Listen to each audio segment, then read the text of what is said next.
Sip tadi. Narasumber kita yang berikutnya adalah Dr. R. Formawan, Sarjana Hukum, MH. Apakah beliau sudah hadir? Sudah hadir. Sudah hadir? Kami persilakan kepada Dr.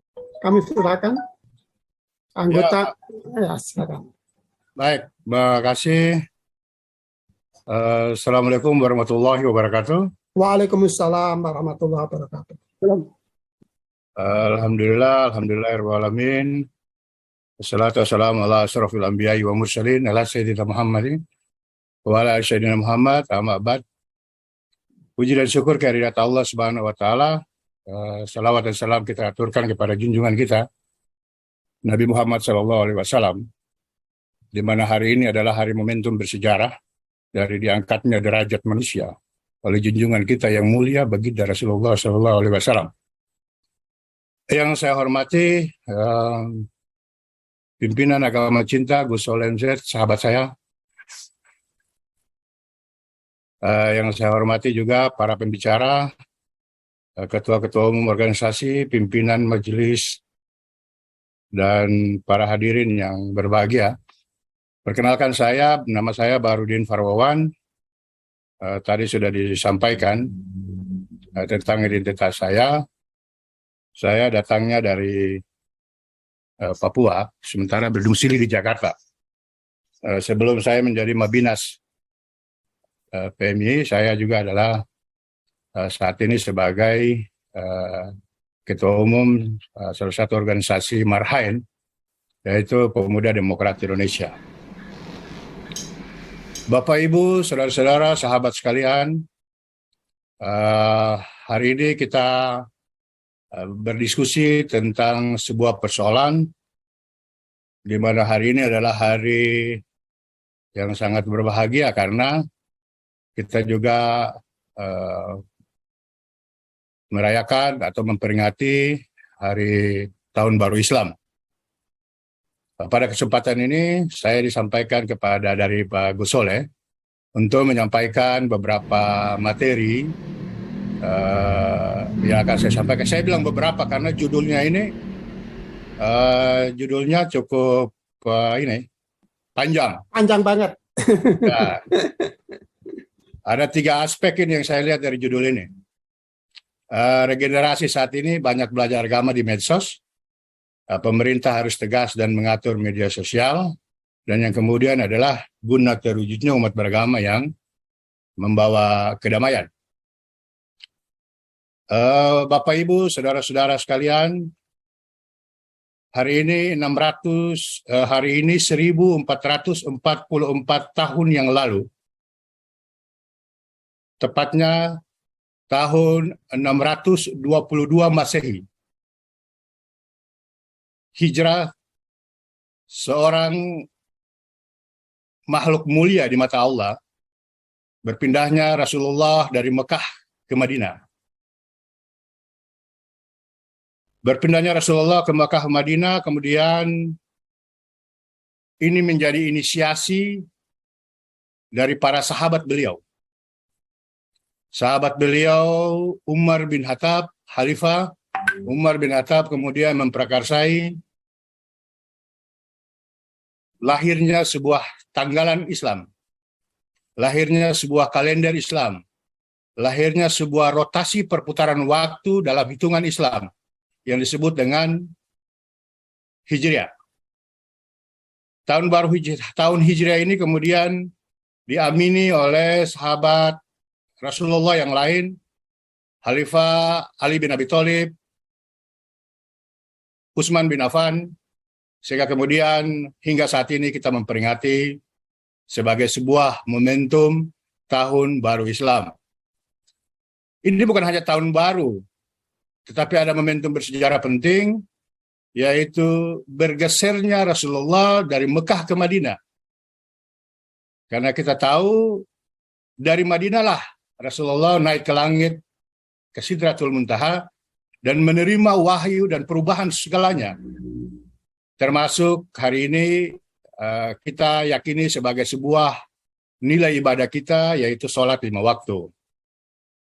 Momentum itu adalah momentum peradaban baru, momentum regenerasi baru dalam dunia Islam khususnya.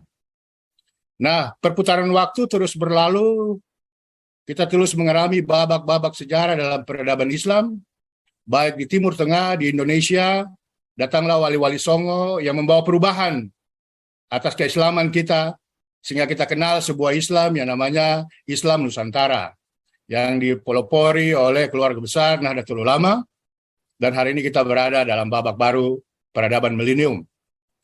Sejarah ini mengangkat derajat manusia untuk ditempatkan ke dalam konteks yang lebih mulia. Namun, hari ini juga kita berada pada peradaban di mana kita hidup dengan genggaman Android di tangan kita. Apa yang menyebabkan ini? Itulah kemudian saya dikasih tema untuk berbicara tentang tema sebagaimana yang disampaikan tadi. Kita mulai dulu dari yang pertama. Agar diskusi kita menjadi menarik, ada sistematika dalam penyampaiannya, sehingga audiens bisa menangkap apa yang disampaikan oleh pembicara. Dari aspek media sosial, menurut saya media sosial memiliki 3 hal penting yang kalau disalahgunakan, kemudian bukan dia memberikan keuntungan, tetapi dia malah bisa memberikan kebuntungan, bahkan menciptakan malapetaka bagi diri kita. Pertama adalah media sosial itu tempat untuk belajar. Kita tidak bisa juga pungkiri perubahan zaman ini, pengetahuan baik agama juga kita peroleh dari media sosial. Tentu dengan rekam jejak digital, baik dari narasumber yang terpercaya maupun media pembuat berita yang terpercaya. Jadi media sosial yang pertama bagi saya adalah itu merupakan media pembelajaran. Yang kedua, media sosial juga bagi kita jadikan tempat untuk mendokumentasikan seluruh aktivitas kehidupan kita. Saya yakin Gus Soleh pasti punya YouTube, punya Facebook, punya Instagram, punya Twitter, dan lain-lain. Di sanalah kita mendokumentasikan seluruh kehidupan kita yang dilihat di nyata itu hanya dilihat segelintir orang. Hari ini dengan kita mendokumentasikan kehidupan kita itu, maka dilihat oleh seluruh warga di bumi ini. Yang ketiga, media sosial sebagai nilai marketing. Jadi banyak pergeseran dunia usaha yang kemudian juga di era generasi Z hari ini, generasi milenial, sudah memanfaatkan media sosial sebagai sebuah media pembelajaran maupun marketing yang dipakai untuk mempromosikan apa yang kita hari ini nikmati di tangan Bapak, Ibu, dan saudara-saudara sahabat sekalian. Tetapi banyak hal yang harus kita peloreh, kita telah dan kita kaji. Karena tidak sedikit juga media sosial memberikan bencana bagi diri kita, keluarga kita, lingkungan kita, agama kita, bangsa dan negara kita, bahkan Pancasila yang kita junjung sebagai falsafah hidup kita, pandangan hidup kita yang merekatkan bangsa kita dari Sabang sampai Merauke. Bapak, Ibu, dan saudara-saudara sekalian, lalu bagaimana sih yang harus kita lakukan belajar agama di media sosial? Kebetulan kita ini juga saya warga Nahdien, mulai dari ketua PMI itu dari Papua, Pergerakan Mahasiswa Islam. Jadi sambil mondok lah, nyantri-nyantri sedikit, ikut remaja masjid, dan kemudian berada sampai di Jakarta saat ini.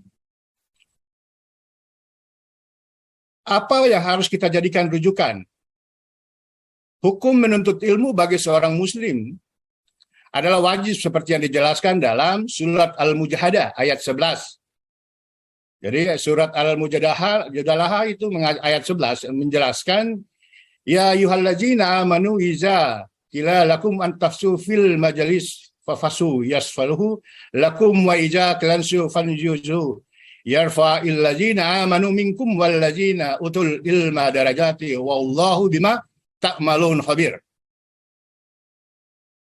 Jadi artinya, hai orang-orang yang beriman, apabila dikatakan kepadamu berlapang-lapanglah dalam majelis, maka lapanglah, niscaya Allah akan memberi kelapangan untukmu. Dan apabila dikatakan berdirilah kamu, maka berdirilah, niscaya Allah akan meninggikan orang-orang yang beriman di antaramu. Dan orang-orang yang diberi ilmu pengetahuan beberapa derajat. Dan Allah Maha mengetahui apa yang kamu kerjakan. Sementara itu, Bapak, Ibu, dan saudara-saudara, sahabatku sekalian, kalau kita menengok tentang belajar agama di medsos ini, kita coba melihat dalam kitab Matan Labul Hadits karya Jamaluddin bin Kamaluddin As-Suyuti. Beliau berkata, Nabi Muhammad SAW berkata kepada Ibnu Mas'ud radhiyallahu an, "Ya Ibnu Mas'ud, dudukmu walaupun sebentar di majelis ilmu, walaupun tanpa memegang pena dan menulis sesuatu, huruf. Jadi tanpa menulis satu huruf pun, adalah lebih bagus daripada memerdekakan 1000 budak. Pandanganmu terhadap orang alim lebih bagus daripada 1000 kuda. Dan yang kamu kerjakan, yang kamu sedekahkan di jalan Allah, sabilillah, salammu kepada orang alim lebih bagus daripada ibadah di 1000 tahun. Ini kalau kita menghadiri majelis taklim yang mengisi tentang perubahan, pembelajaran, pengetahuan, edukasi. Jadi penting untuk kita harus bisa meningkatkan ilmu pengetahuan dengan tidak mengandalkan medsos. Nanti saya uraikan lebih lanjut. Kenapa penting belajar agama kepada guru, majelis taklim tadi? Karena tidak cukup belajar agama hanya melalui internet, buku. Terlebih lagi kalau buku terjemahan yang mungkin saja terjadi kesalahan, maka orang yang akan membaca sudah pasti bersalah. Kalau kita belajar ilmu agama tanpa seorang guru, maka bisa saja kita akan tersesat. Sebagaimana Kiai tadi yang sudah menyampaikan, beliau adalah guru. Yang kemudian keilmuannya, kalau beliau salah, maka beliau bertanggung jawab kepada Allah. Karena murid-muridnya ikut salah.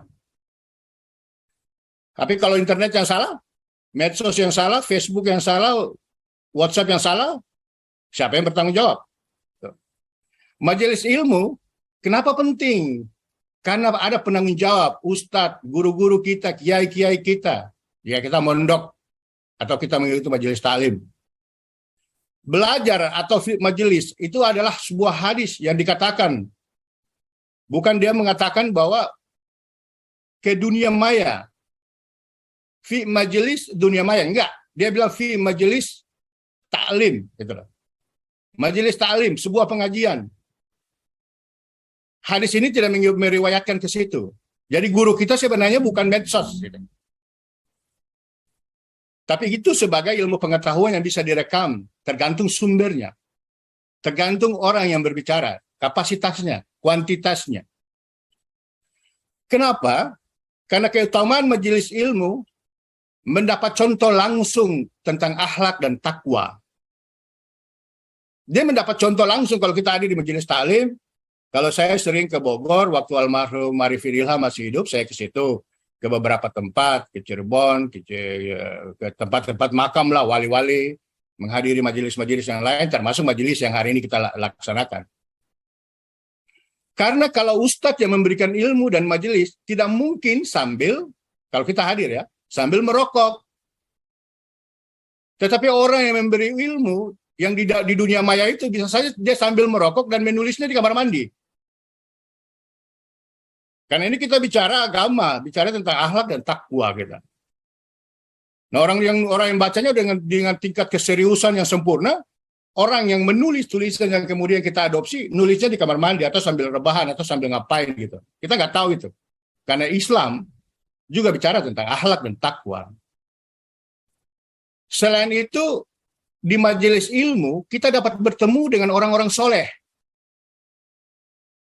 Di medsos kita nggak bisa bertemu. Kita hanya monolog. Kita melihat dia dan dia nggak menyapa kita. Tapi kalau di majelis ilmu, majelis taklim tadi, tempat-tempat berpendidikan seperti ini, kita dapat bertemu orang-orang soleh, sehingga karomahnya masuk ke dalam diri kita dan dia menimbul menjadi energi positif yang mempengaruhi pikiran, perbuatan kita. Dan di situ, di majelis itu kita belajar sesuatu yang secara sistematis.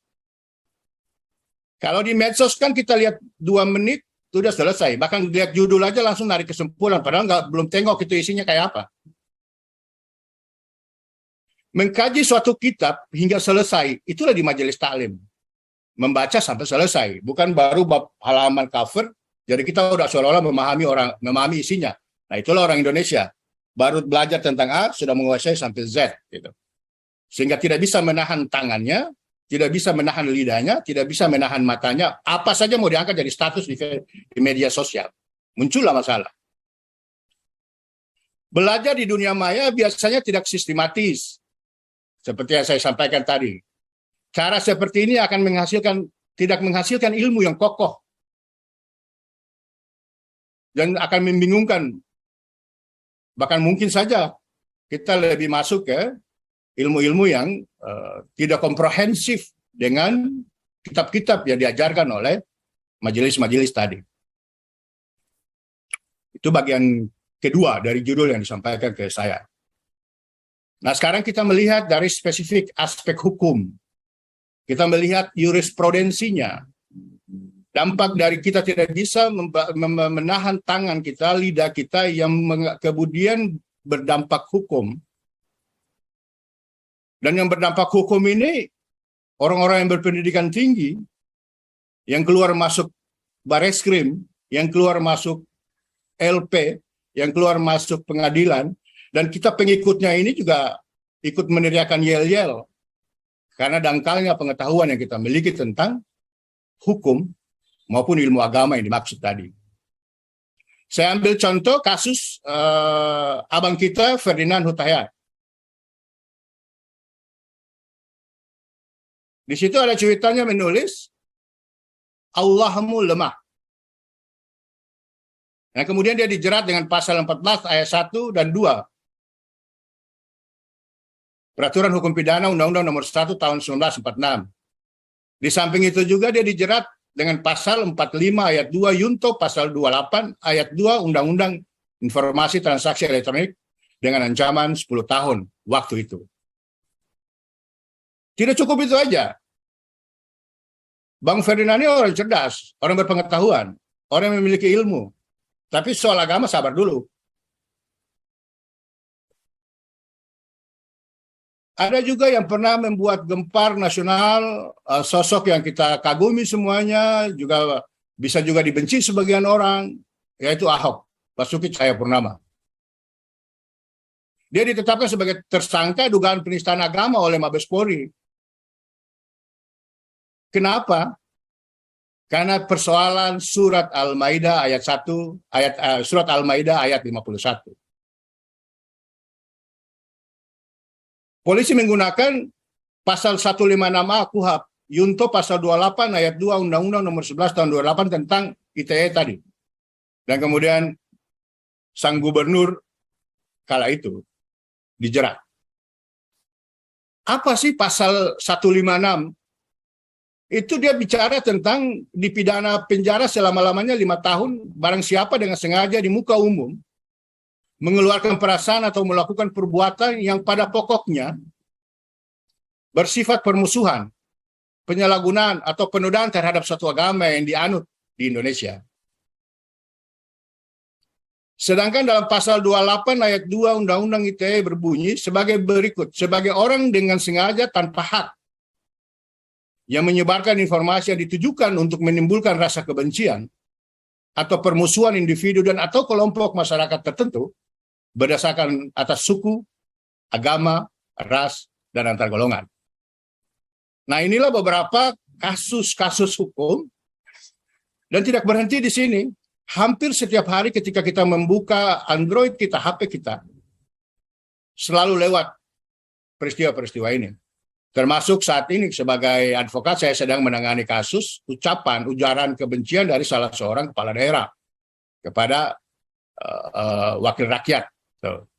Yang juga berbicara tentang ini pasal 310 KUHP menyampaikan sesuatu di hadapan umum seolah-olah benar agar masyarakat umum dapat berpercaya. Itu ancaman penjaranya 9 bulan. Nah, Bapak Ibu dan saudara-saudara serta sahabat-sahabatku sekalian, Apa saran dan kesimpulan yang ingin saya sampaikan?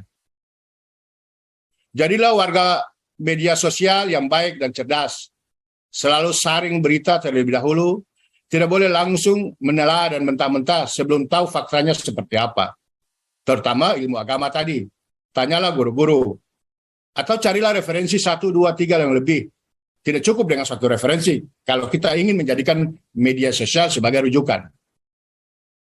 Sekalipun media sosial yang sudah dipercaya, tetapi harus kita sering dulu bertanya. Baik itu yang bersifat video ceramah, apalagi secara sistem editing. Apakah diedit atau tidak? Karena sekarang banyak sekali beredar fitnah kepada para ulama Islam. Bahkan lintas agama pun begitu. Kenapa? Karena kita harus benar-benar berjuang di jalan Allah. Berjuang untuk merah putih kita, berjuang untuk Pancasila kita tanpa memperbanyak atau menimbun fitnah, ujaran kebencian dan lain sebagainya. Menjadi fitnah sehingga itu tidak menjadi fitnah yang besar yang kemudian mempengaruhi pikiran. Karena apa yang kita lakukan hari ini, detik ini dari sini. Hari ini saya mengitik sesuatu dan dia tersebar di seluruh Indonesia dan menimbulkan ujaran kebencian sudah pasti dari Papua sampai Aceh pasti gempar. Bapak, Ibu, sahabat, dan saudara-saudara sekalian, media sosial bisa menjadi baik dan juga bisa menjadi buruk tergantung kita. Mau gunakanlah media sosial dengan sebaik-baiknya. Jadilah warga sosmed yang cerdas dan berakhlak. Dan ingat bahwa sesuatu selain Allah dan Rasul-Nya adalah fana. Seperti yang disampaikan oleh kiai kita tadi. Sesuatu yang di luar Rasulullah dan dari di luar Allah Subhanahu wa taala itu adalah fana. Kita di dunia ini dikarenakan ada baik terhadap sesama, janganlah kita serakah dan sombong, merawat hablum minallah dan merawat hablum minanas sebagai bentuk ketakwaan kita sebagai orang-orang yang beragama, orang-orang yang muslim yang taat kepada Allah. Di era digital ini seperti sekarang peran umat muslim sangat penting, apalagi kita sebagai agama yang mayoritas. Di setiap sudut kita ada. Salah kita berbuat, maka terancam negara ini, terancam agama ini, terancam Pancasila kita, terancam kebersamaan kita, terancam segala hal sendi-sendi kehidupan kita. Agar tidak diinjak-injak. Kenapa? Kalau kita salah menggunakan, maka kaum liberal dengan sebaik-baiknya menggunakan kesalahan kita. Dan Indonesia menjadi incaran dari kaum liberal, karena mereka akan masuk melalui agama. Untuk itu, mempelajari ilmu agama dari ulama yang lurus, ulama yang lurus dengan ketakwaan yang sempurna, jauh lebih baik menurut saya, ketimbang hanya melirik di media sosial 1-2 menit lalu menganggap sudah bisa. Sekian dari saya. Mohon maaf atas kelebihan dan kekurangannya. Wallahu muwaffiq ila aqwamit thoriq. Wassalamualaikum warahmatullahi wabarakatuh. Dan waktu saya kembalikan. Luar biasa. Terima kasih. Ini putra Papua yang tinggal di Jakarta. Pak Mardi, Ya. kepada pemerintahnya belum. Oh, Nah, bagaimana? dilanjutkan nanti. Ya, Nanti dilanjutkan. Closing statement. ya, dilanjutkan. Ya. Ya, pesannya untuk pemerintah ini kan penting. Yang hoax, yang intoleran itu bagaimana peranan pemerintah untuk tegas gitu. Nanti jangan lupa waktu closing statement ya, Kiai ya. Ya. Ini pengacara kita putra Papua yang tinggal di Jakarta. Luar biasa tadi. Beliau adalah ketua umum DPP Pemuda Demokrat Indonesia. Yang saya pikir tadi di bawah naungan Partai Demokrat, rupanya seorang marhamis. Ya, saya pengurus DPP PDI Perjuangan, anggota Komite Etik dan Disiplin Partai. Terima kasih, terima kasih. Ya, baik. Beliau tadi menyampaikan bahwa 622 tahun yang lalu Rasulullah berhijrah dari Mekah ke Madinah. Momentum itu membawa perubahan baru. Betul. Nah, dikaitkan dengan Ralat, Bang, ralat. Tahun 622 Masehi, 1444 tahun yang lalu. ya 1444 tahun yang lalu bertepatan dengan tahun 622 Masehi, Rasulullah berhijrah dari Mekah dan Madinah. Momentum tersebut adalah perubahan baru, terutama dalam dunia Islam ya, pada umat manusia. Kemudian terkait dengan media sosial, beliau melihat ada 3 fungsi yang paling penting, yaitu yang pertama adalah fungsi pembelajaran, yang kedua fungsi mendokumentasikan semua kehidupan kita, yang tadinya hanya kita sendiri yang tahu menjadi seluruh penduduk bumi menjadi bisa tahu, ya. Dan yang ketiga adalah fungsi marketing. Meski media sosial adalah menjadi tempat pembelajaran atau media pembelajaran, tapi dia bukan menjadi tempat belajar yang baik. Karena belajar sebaiknya dari majelis ilmu. Karena Allah SWT di dalam Quran surat Al-Mujadilah ayat 11 berfirman bahwa wahai orang-orang yang beriman, apabila dikatakan kepadamu berilah kelapangan di dalam majelis-majelis, maka lapangkanlah, niscaya Allah akan memberi kelapangan untukmu. Dan apabila dikatakan berdirilah kamu, maka berdirilah, niscaya Allah akan mengangkat derajat orang-orang yang beriman di antara kamu dan orang-orang yang diberi ilmu pengetahuan beberapa derajat.